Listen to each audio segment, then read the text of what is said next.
మ్యారేజ్కి వెళ్ళాలన్నా ఏదైనా ఫంక్షన్లు జరిగితే వెళ్ళాలన్నా కూడా భయపడిపోతున్నారు.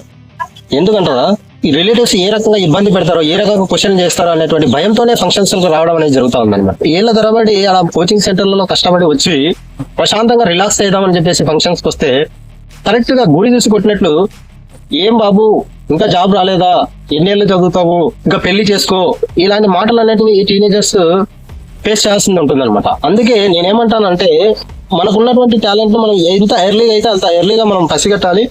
పసిగట్టి దాని మీద మనం వర్క్ చేస్తే మనకు ఇటువంటి మాటలు ఉండవన్నమాట.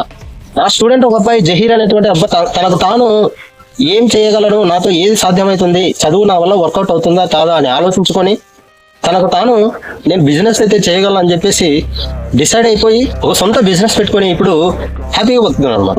అయినా పెద్దలకు పెద్దరికం అనేది వాళ్ళు మాట్లాడే మాటలను బట్టి, వాళ్ళు చేసే చేతలను బట్టి ఉంటది. కానీ ఈ రకంగా పిల్లవాడు ఏమనుకుంటారో అని కూడా ఆలోచించకుండా క్వశ్చన్లు వేసి వాళ్ళని ఇబ్బంది పెట్టడంలో పెద్దరికం ఉండదన్నమాట.